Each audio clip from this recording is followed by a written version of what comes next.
Les découvertes de Nat. Tiens, tu vas garder la main, ça va beaucoup faire plaisir à Laurent Gérard, ce dont tu vas parler. Oui, parce que là, depuis hier, depuis jeudi, c'est le printemps. Alors les petites plantes en fleurs commencent tout juste à pousser. C'est le renouveau de la nature, d'autant qu'on a quand même connu un printemps un petit peu en avance. Il fait très doux. Ça y est, là, Gilbert, il y a la sève Laurent, qui monte. vous connaissez Comme dirait Gilbert? Strauss-Kahn. Oui, bien sûr. Oui, Oui. agent ONF. Ah oui, bien sûr.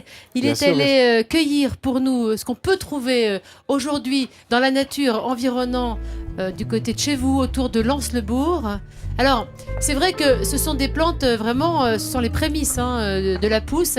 Vous les reconnaissez, Laurent, ces plantes? Alors, on a des anémones hépatiques, les bruyères des neiges. Hépatique parce que la feuille est en forme, on dirait un foie. Voilà. C'est de la bruyère. Mais je vous disais qu'il était calé, il était allé souvent avec Gilbert. On a vu de la bruyère des neiges, du tussilage, colchique de printemps. Tussilage. Tussilage, voilà. Ça soigne la toux.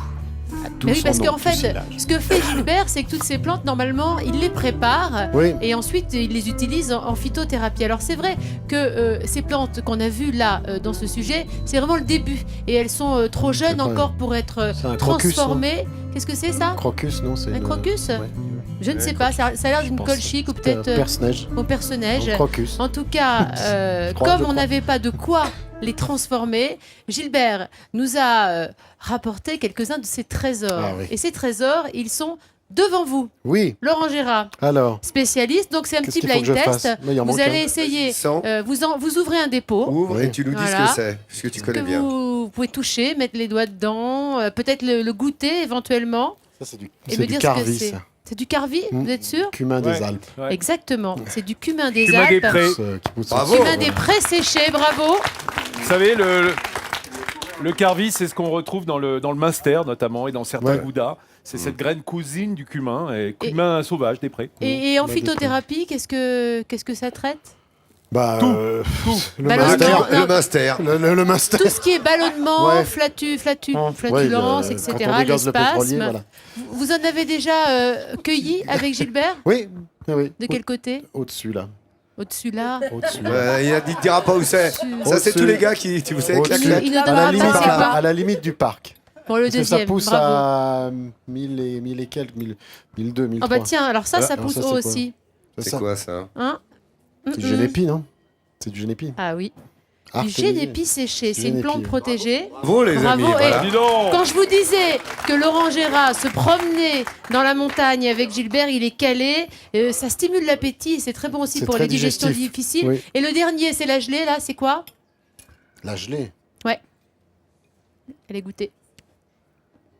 Si je vous montre ça? C'est du mélèze. Exactement. Bravo. Alors là, ça, bravo.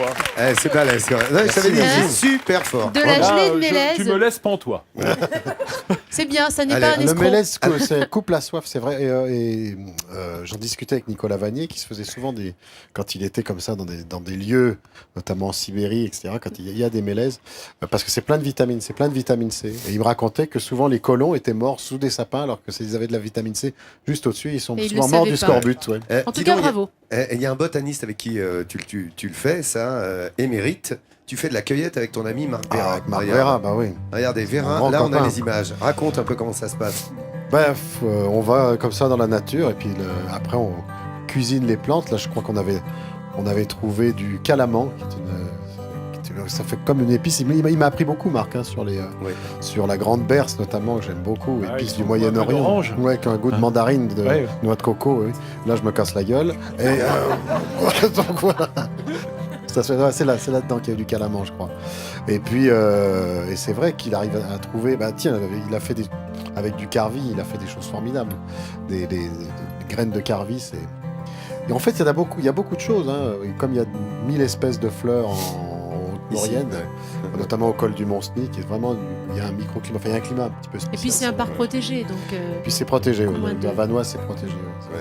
Merci beaucoup Laurent. Applaudissements pour Laurent Gérard. Vous avez compris que c'est un botaniste averti qui connaît vraiment. Et j'ai bien. la chance, je salue mon copain Marc Vera, mais il m'a fait l'honneur. Bon, j'ai un auditorium ici, mais j'ai un parcours botanique chez lui, voilà, À ton nom, ouais. à mon nom, donc ça fait plaisir. Voilà, coup de chapeau à Marc. Si tu nous regardes, Marc, Marc, Michael si tu nous Coco. regardes.